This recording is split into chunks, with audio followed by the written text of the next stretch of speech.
Hello students, आप देख रहे हैं केम फिजिक्स क्लास के यूट्यूब चैनल को।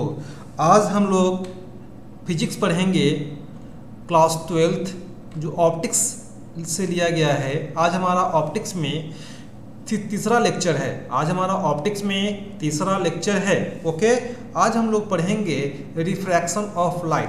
आज से पहले हम लोग पढ़ चुके हैं बेसिक पढ़ चुके हैं और रिफ्लेक्शन पढ़ चुके हैं।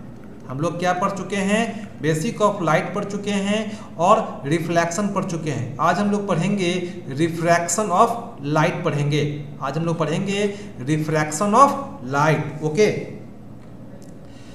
रिफ्रैक्शन ऑफ लाइट होता क्या है, बेसिक हमें ये समझना होगा। जैसे मान लेते हैं कि आपका ये क्या है, एक मिरर है। ये आपका एक नॉर्मल है जो कि परपेंडिकुलर बना रहा है। यहाँ से एक लाइट आ रहा है और ये लाइट ऐसे डाइवर्ट किया, मतलब क्या है? Bending of light. ये क्या? Incident light. और ये क्या है? रिफ्रैक्टेड रे। तो हम लोग क्या बोल रहे हैं? The change in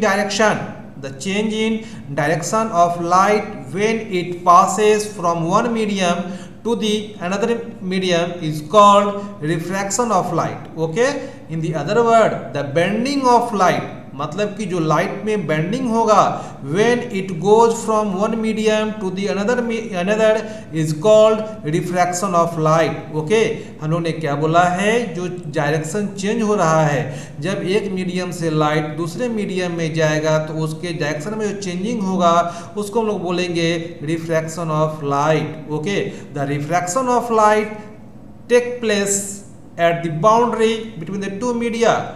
refraction of light का जो घटना होता है, जो इवेंट होता है, वो अकर होता है eight the boundary of the two media. Refraction या बेंडिंग मतलब क्या है? हम लोग ने क्या बोला है? जब कोई भी लाइट होगा, जब इंसिडेंट होगा तो यह कुछ रिफ्रैक्ट करेगा, बेंड करेगा। मतलब क्या है कि जो उसका एक्चुअल डायरेक्शन है उस डायरेक्शन में वह लाइट मूव नहीं करता है, या तो वह नॉर्मल की तरफ जाएगा या नॉर्मल से अवे जाएगा। तो यह क्या है? डायरेक्शन ऑफ लाइट में क्या हो रहा है? चेंजिंग हो रहा है। तो हम लोग क्या बोल रहे हैं? द रिफ्रैक्शन ऑफ लाइट, जो लाइट में रिफ्रैक्शन होगा वह होगा बाउंड्री। दो मीडियम होंगे, जिस मीडियम पे हम लोग बात कर रहे हैं, जैसे यह मीडियम आपका है, इस मीडियम है, मीडियम का बाउंड्री है, इस बाउंड्री पे लाइट क्या होगा? रिफ्रैक्ट होगा। The refraction of light take place at the boundary between the two media. Okay, हम लोग इसी चीज़ की बात कर रहे हैं जो हम फिगर में शो कर रहे हैं। मान लेते हैं ये क्या है? एयर है। एयर में एक मीडियम है और ये क्या है? एक ग्लास का मीडियम है। ओके, जब लाइट इसका एक्चुअल नॉर्मल ये होगा, बिकॉज परपेंडिकुलर होगा। ये क्या होगा? परपेंडिकुलर होगा। तो नॉर्मल रे होगा तो क्या होगा? यहाँ से जब लाइट इंसिडेंट हो रहा है, इस पॉइंट पे, तब क्या हो रहा है? वह नॉर्मल से जो एंगल बनाएगा, जो हम लोग इससे पहले जो लेक्चर लिए थे उसमें डिस्कस कर चुके हैं कि जो इंसिडेंट रे और नॉर्मल के बीच में जो एंगल बनेगा वह क्या कहलाएगा? एंगल ऑफ इंसिडेंस कहलाएगा। इसको बोलते हैं एंगल ऑफ इंसिडेंस बोलते हैं। और जब लाइट रिफ्रैक्ट होगा, मतलब क्या? हम अभी बात कर रहे थे कि वो लाइट क्या करेगा? बेंड करेगा, मतलब डायरेक्शन उसका चेंज करेगा। इसका मतलब क्या है? इसका डायरेक्शन कुछ ऐसा होना चाहिए था, लेकिन रिफ्रैक्शन के कारण लाइट क्या हुआ?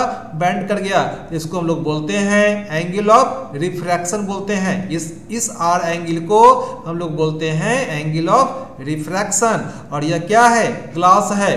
तो आपको मालूम होगा कि जब इंसिडेंट रे आपका एयर से जब आया इस बाउंड्री पे तो लाइट रिफ्रैक्ट हो गया टुवार्ड्स दी नॉर्मल। ओके, तो यहाँ पे क्या है? लाइट रिफ्रैक्ट हुआ, इट मीन्स लाइट में बेंडिंग हो गया, लाइट अपना डायरेक्शन चेंज कर लिया। तो ये जो हम लोग बात कर रहे हैं, हम लोग वह बात कर रहे हैं रिफ्रैक्शन ऑफ लाइट के बारे में डिस्कस कर रहे हैं। ओके, हम लोग ने फिर से डिफाइन किया है, the angle between the incident ray and normal is called the angle of incidence. मतलब कहाँ पे होगा? At the point of incidence पे होगा। The angle between the refracted ray, मतलब क्या है? The angle between the refracted ray and the normal at the point of incidence is called the angle of refraction. जो angle between the refracted ray and normal उसको बोलते हैं angle of refraction. और फिर क्या है? The refraction of light, the angle of refraction is usually not equal to the angle of incidence. इससे पहले जब हम लोग क्लास किए थे जो कि रिफ्लेक्शन ऑफ लाइट के बारे में पढ़े थे, हम लोग ने क्या बोला था? Angle of incidence equal to angle of reflection. लेकिन यहाँ पे क्या है? रिफ्रैक्शन ऑफ लाइट और एंगल ऑफ इंसिडेंस हुआ क्या होगा? इक्वल नहीं होगा। या तो एंगल ऑफ इंसिडेंस से एंगल ऑफ रिफ्रैक्शन ज़्यादा होगा या कम होगा। तो हम लोगों ने क्या बोला है? The angle of refraction is either smaller than the angle of incident और greater than that of angle of incidence. तो यहाँ पे जो हम लास्ट फिगर में देख चुके हैं, यह जो एंगल ऑफ आई जो होगा, इस केस में जो एंगल ऑफ आई होगा वह इक्वल नहीं होगा एंगल ऑफ रिफ्रैक्शन से। या तो एंगल ऑफ रिफ्रैक्शन जो होगा वह ग्रेटर देन एंगल ऑफ आई होगा, या आपका एंगल ऑफ आई जो होगा उससे कम होगा एंगल ऑफ रिफ्रैक्शन। लेकिन वह क्या होगा? इक्वल टू नहीं होगा। मतलब किसी भी केस में angle of incidence angle of refraction के बराबर नहीं होगा। यह क्या है? रिफ्रैक्शन ऑफ लाइट में हम लोग इसके बारे में पढ़ रहे हैं। ओके, बिकॉज लाइट बेंड करता है। अगर लाइट बेंड नहीं करता, हम लोग बोल रहे हैं कि रिफ्रैक्शन ऑफ लाइट क्या है? Refraction of light bending of light है। अगर लाइट बेंड करेगा तो एंगल किसी भी हालात में, किसी भी कंडीशन में इक्वल टू नहीं होंगे। एंगल जो एंगल ऑफ रिफ्रैक्शन है वो ये तो या तो ज़्यादा होगा और या तो कम होगा। ओके, अब हम लिखते हैं कॉज ऑफ रिफ्रैक्शन। जो रिफ्रैक्शन हो रहा है उसके कारण क्या है? The refraction of light is due to the change in the speed of light. जो लाइट के स्पीड में चेंज हो रहा है उसके कारण from one medium to the another medium. जब लाइट एक मीडियम से दूसरे मीडियम में जाएगा तो उसके स्पीड में चेंज होगा। तो उस चेंज के कारण जो लाइट होगा उसमें क्या होगा? रिफ्रैक्शन होगा। Thus when the light goes from one medium to the another medium its speed change. Okay, and this change in speed of light cause the refraction of light. The refraction of light in on going from air to glass take place because the speed of light is different in air and glass. क्योंकि क्या होता है कि जब आपका media में जब दो मीडियम होंगे तो दोनों मीडियम में जो आपका स्पीड होंगे लाइट के वह डिफरेंट होते हैं। जैसे एयर में स्पीड ऑफ लाइट अलग होते हैं और ग्लास में स्पीड ऑफ लाइट अलग होते हैं, जिसके कारण लाइट क्या होते हैं? बेंड होते हैं और रिफ्रैक्शन हो जाता है। यह हमारा क्या था?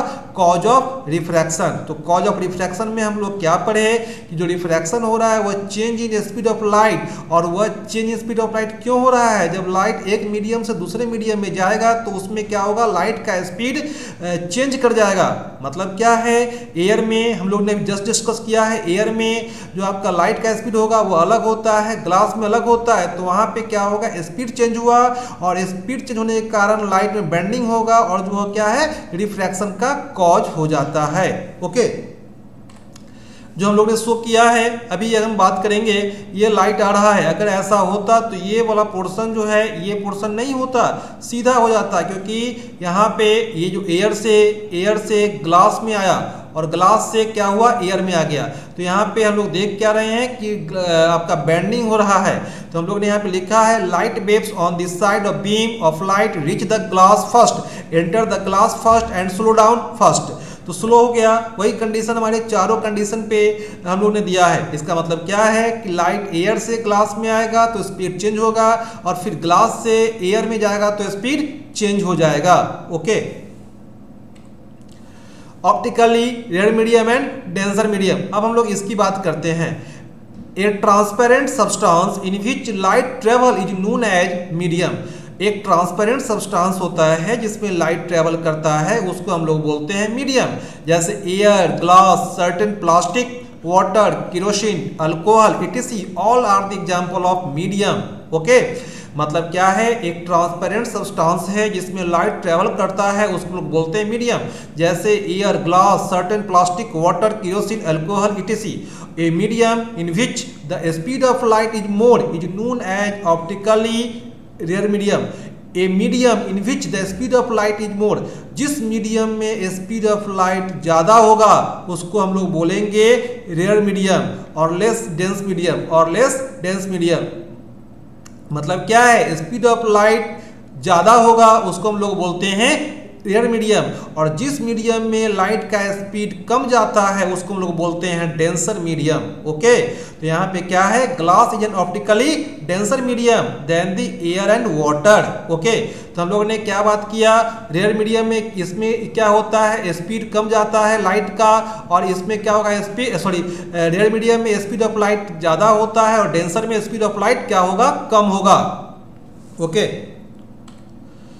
हम लोग जब इसकी बात करते हैं, when a ray of light goes from rare medium to a denser medium, मतलब क्या है, इस हालात में स्पीड ऑफ लाइट क्या है, स्पीड ऑफ लाइट ज़्यादा होगा, और इसमें क्या होगा, स्पीड ऑफ लाइट लेस होगा। ओके, मतलब क्या है, स्पीड ऑफ लाइट ये चूंकि आपका रेयर मीडियम है तो स्पीड ऑफ लाइट क्या होगा, ज़्यादा होगा, इसमें कम होगा। तो जैसे ही आपका speed of light rare medium से डेंसर मीडियम में आया, उसका स्पीड कम जाएगा और वह क्या होगा, नॉर्मल की तरफ डिफ्लेक्ट कर जाएगा। तो हम लोगों ने क्या लिखा है, when a ray of light goes from a rare medium to a denser medium it bends towards the normal. मतलब क्या है, ये कुछ ऐसा होता लेकिन स्पीड चेंज हो जाने के कारण लाइट क्या है, बेंड कर गया और वह क्या हो गया, आपका नॉर्मल की तरफ डाइवर्ट कर गया। तो उन्होंने क्या बोला, when a ray of light goes from a rare medium to a denser medium it bends towards the normal. Okay, again when a ray of light goes from a denser medium to rare medium, मतलब क्या है, denser medium से rare medium की तरफ अगर कोई light आ रहा है, मतलब डेंसर मीडियम से okay, one minute, denser medium से अगर कोई लाइट आपका आ रहा है, कहाँ पे, रेयर मीडियम में, तो क्या होगा, उसका स्पीड इस मीडियम में स्पीड ऑफ लाइट क्या था, कम था, और इस मीडियम में आने के बाद उसका स्पीड इंक्रीज कर जाएगा, जिसके कारण वह क्या होगा, नॉर्मल से अवे हो जाएगा। तो उन्होंने क्या बोला है कि when a ray of light goes from a denser medium to a rare medium it bends away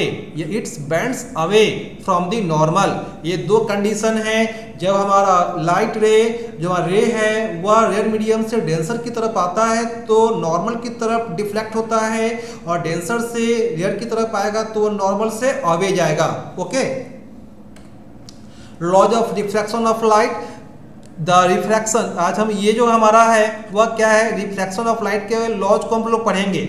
the refraction of light on going from one medium to the another take place according the two laws which are known as laws of refraction of light. जैसे reflection of light हम लोग पढ़े थे, उसके दो rule थे, उसी तरीका से यहाँ पे क्या होगा, the refraction of light on going from one medium, जब लाइट एक मीडियम से दूसरे मीडियम में जाएंगे तो रिफ्रैक्शन ऑफ लाइट होंगे और उसके दो लॉ को फॉलो करेंगे। तो according to two law which are known as, जो दो लॉ से फॉलो करेंगे उनको बोलते हैं हम लोग laws of refraction of light. तो उन्होंने क्या बोला है, the refraction of light on going from, जब the refraction of light on going from one medium to the another take place according to two laws which are known as the laws of refraction of light।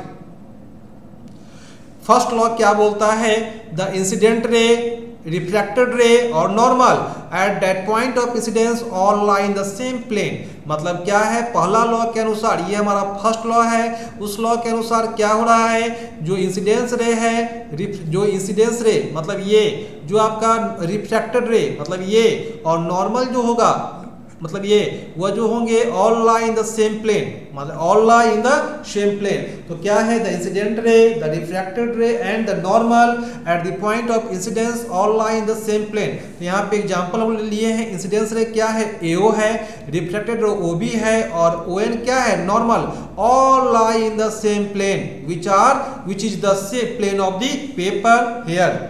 Okay, because यहाँ पे क्या है, ये paper जो हम लोग दे रहे हैं, इस पेपर पे इसको हम लोग इंडिकेट कर रहे हैं, और तीनों क्या है, एक ही पॉइंट पे लाइट करते हैं। यह फर्स्ट लॉ ऑफ रिफ्रैक्शन था हमारा।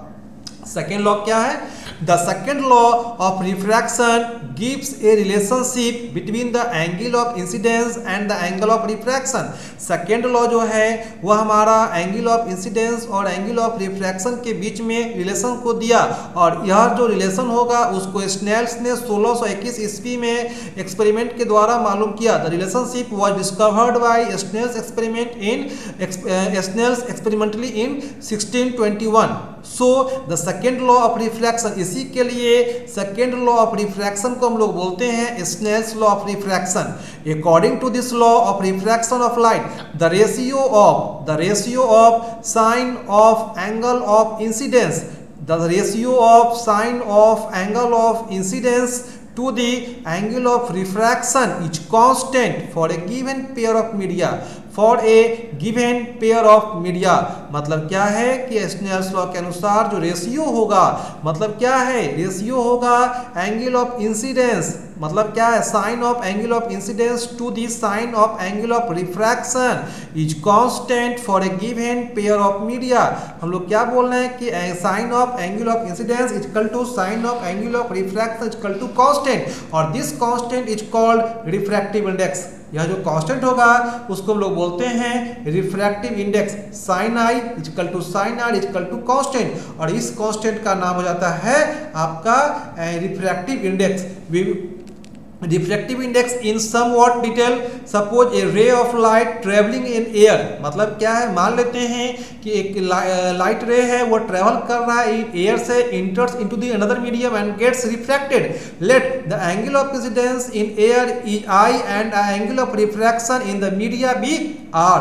हम लोग जब मान लेते हैं कि लाइट ट्रेवल कर रहा है एयर से, वह एयर से इंटर्स किया दूसरे मीडियम में, तो हम लोग क्या किए हैं, जैसे कि एक लाइट यहाँ पे आया है, वह एयर से आया और दूसरे मीडियम में आ गया, मतलब ग्लास में आ गया, तो यह जो एंगल ऑफ इंसिडेंस और यह क्या एंगल ऑफ रिफ्रैक्शन है वह मीडियम का होगा। हम लोग क्या करेंगे, इसका वैल्यू जो होगा कांस्टेंट जो होगा sine I by sine R for a given light passing from air into a particular medium is called refractive index of that medium. The refractive index is usually denoted by n। Show जो यह जो constant हम लोग लिखे थे वह n क्या है, रिफ्रैक्टिव इंडेक्स है, वह क्या है, साइन आई बटा साइन आर। तो साइन आई क्या है, sine of angle of incidence, sine R क्या है, sine of angle of refraction. हम लोग मान लेते हैं कि एंगल ऑफ जो इंसिडेंस है वह क्या है, 37 डिग्री है, और रिफ्रैक्शन क्या है, 24 डिग्री है। जब इसको पुट किए हैं तो मान निकाले हैं तो साइन 37 डिग्री, मतलब क्या है, साइन 37 डिग्री का वैल्यू होता है 0.60 और साइन 24 का होता है 0.40। जब इसको पुट किए हैं वैल्यू को तो कितना आ गया, 1.50 हो गया। इसका मतलब क्या है कि refractive index of glass is 1.50। Okay, तो हम लोग ने क्या निकाला, इस तरीका से हम लोग रिफ्रैक्टिव इंडेक्स निकाल सकते हैं किसी भी मीडिया का, जैसे कि हम लोग ने अभी यहाँ पे ग्लास का निकाला है। तो ग्लास का जब हम लोग निकाले हैं रिफ्रैक्टिव इंडेक्स ऑफ ग्लास, तो क्या वैल्यू आ गया है, 1.50। Okay, the refractive index is the ratio of two similar quantities the sine of angle. इसके कारण उसके पास यूनिट नहीं होगा। Refractive index is unitless because it is ratio of sine of angles कुछ भी होगा, इंसिडेंस एंगल होगा या रिफ्रैक्शन होगा, लेकिन उसका क्या होगा, यूनिटलेस होगा, बिकॉज वो एक रेशियो है। The refractive index of a medium gives an indication of the light bending ability of that medium। जो रिफ्रैक्टिव इंडेक्स है किसी मीडियम का वह बताता है, वह इंडिकेट करता है bending of light, ability of light bending का, किसमें, मीडियम में। ओके, तो रिफ्रैक्टिव इंडेक्स क्या है? This is the measure of how much light flow, जो हम लोग ने बात किया, सिंबल n होता है, वैक्यूम का 1 लेते हैं, और जब हम लोग निकालते हैं किसी मीडियम का तो क्या बोलेंगे? Speed of light in vacuum बटा speed of light in medium. मतलब कि अगर जिस मीडियम का हमें निकालना हो रिफ्रैक्टिव इंडेक्स तो क्या करेंगे, उसमें जिस मीडियम का निकालना होगा हम क्या करेंगे, स्पीड ऑफ लाइट में उस मीडियम में जो लाइट होगा, स्पीड ऑफ लाइट होगा, उसे डिवाइड कर देंगे और जो वैल्यू आएगा वो हमारा क्या होगा? रिफ्रैक्टिव इंडेक्स का मान हो जाएगा। तो रिफ्रैक्टिव इंडेक्स का मान हमारा आ गया है, वह क्या है? Speed of light in vacuum बटा speed of light in medium. Okay, हम लोग ने सम मटेरियल का रिफ्रैक्टिव इंडेक्स देखा है, वैक्यूम का 1 होता है और एयर का 1.000277 होता है, इसलिए इसको हम लोग क्या मानते हैं? 1 मान लेते हैं। इसका 1.33 होता है, 1.31, 1.5 और 2.417, डायमंड का 2.417। तो उन्होंने क्या देखा कि रिफ्रैक्टिव इंडेक्स डायमंड का बहुत ज़्यादा होता है। ओके, और जब फिर से हम बात करते हैं कि आपका क्या है, लाइट्स एयर से ग्लास में आया था, एंगल 60 था तो बैंड किया 34.5, और क्योंकि यह क्या है, नॉर्मल की तरफ बैंड हो जाता है, ग्लास का रिफ्रैक्टिव इंडेक्स ज़्यादा होता है एयर के रिस्पेक्ट में, तो लाइट क्या हुआ, रिफ्रैक्ट कर गया नॉर्मल की तरफ, और जब वही ग्लास से आपका गया एयर की तरफ तो क्या होगा कि इसमें इसका जो स्पीड होगा और इसका जो स्पीड होगा, इसका जो स्पीड होगा वह ज़्यादा होगा ग्लास के, इसलिए वह क्या होगा, नॉर्मल से अवे जाएगा। तो हम लोगों ने ये 2 एग्जाम्पल देखा है और देखा है कि जब एयर से ग्लास में गया और ग्लास से एयर में गया तो एंगल क्या हुआ, चेंज किया। मतलब एंगल जब एयर से ग्लास में गया था तो एंगल डिक्रीज किया, और जब आपका ग्लास से एयर में आया तो एंगल इंक्रीज किया। ओके, आज हम लोग ने क्या पढ़ा, रिफ्रैक्शन ऑफ लाइट के बारे में पढ़ा, स्नेल्स लॉ को पढ़ा और डिफरेंट कंडीशन को हम लोग ने देखा। हम लोग नेक्स्ट लेक्चर में मिलेंगे कुछ नए टॉपिक के साथ, जैसे कि आपका total internal reflection, critical angle, कुछ ऐसे टॉपिक होंगे जो हम लोग डिस्कस करेंगे कि ऑप्टिकल फाइबर किस पे काम करते हैं। उससे ज़्यादा हम लोग बात करेंगे मिरर पे, बात करेंगे मिरर के इक्वेशन पे कि कैसे मिरर के इक्वेशन प्रूफ होते हैं, A बराबर R/2 और 1/u + 1/v = 1/f जो फॉर्मूला होता है उसके बारे में हम लोग डिस्कस करेंगे और हम लोग प्रूफ करेंगे।